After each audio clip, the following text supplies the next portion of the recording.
Hi, I'm Phil Dolan from Inspiration Marine. We're one of the new boat dealerships at MDL's Hamble Point Marina.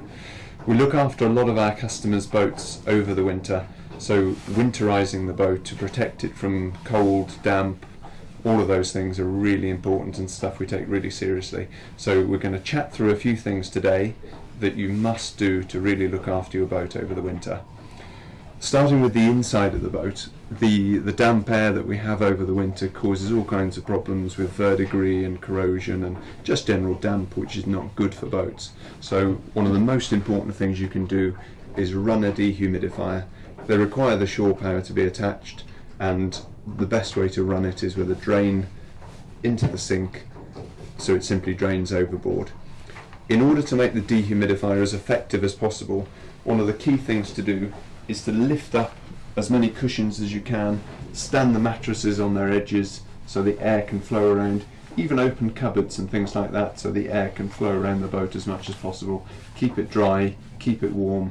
If you're somewhere particularly cold, although the dehumidifier will add some heat as part of the dehumidifying process, it can be useful to put some greenhouse tube heaters in the boat as well, just to keep the temperature up at a sensible level. So you've got the interior put to bed and looked after with the dehumidifier and the cushions up and the heaters. The next thing to look after is your machinery, such as engines, generator, air conditioning, water makers. The aspect that almost all boats have to look after is the engine. The key to that is to stopping it freezing in cold conditions. This is particularly key with the boat out of the water because it's exposed to the cold air. In the water, often the seawater will add some insulation to the boat, so it isn't as critical. And of course, if the boat's still in service, you don't want to winterise the engine because you still want to use it. But in those cases, you can keep the engine warm with some tube heaters. So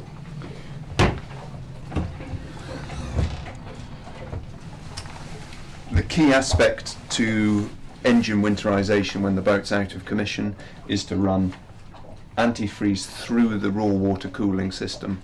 This ensures that the part of the boat which has seawater sat in it most of the time is now flushed through, no more seawater, and it has the antifreeze in it, therefore protecting it from freezing.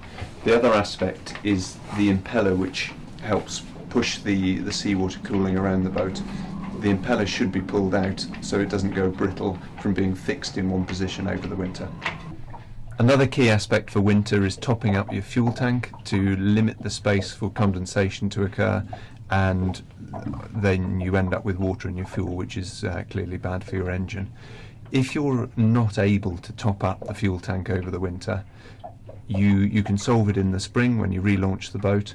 You can take off the inspection hatch, put a pellet pump in there, down to the bottom of the tank, and draw out any water that might be sat underneath the diesel. And again, regardless of whether you've topped up the fuel tank, always check your fuel water separator when you run the engine to ensure there's no water in there. So you've topped up your fuel tank to avoid condensation. You need to do the opposite with your freshwater system. So the freshwater system needs to be empty, so run your taps, run your showers until the freshwater system runs dry, remembering to run the hot side as well, so the calorifier down here is also empty. In addition to draining down the freshwater system, you also need to empty the holding tanks. Naturally, this needs to be done responsibly in terms of where it's emptied. A lot of marinas have pump out facilities. They must be emptied and then flushed through with fresh water as well to keep them nice and fresh over the winter. One aspect specific to sailing yachts is of course the sails. These should be taken off, ideally laundered to remove any salt residue that will have built up over the season, and then stored in a dry place over the winter, ready to be bent back on when the sun comes out in the spring. So everything we talked about on the sailing yacht applies to motorboats as well, apart from the sails. One of the key aspects on a motorboat, because engines are such a key and integral part to them, is looking after them. If you're leaving your boat in the water in commission, it's important to put a couple of greenhouse heaters in here in order to keep the temperature above zero. So that covers everything that you need to think about for winterisation of the boat. Don't leave it too late. get it done nice and early and thoroughly, and that should set you up really well for next season.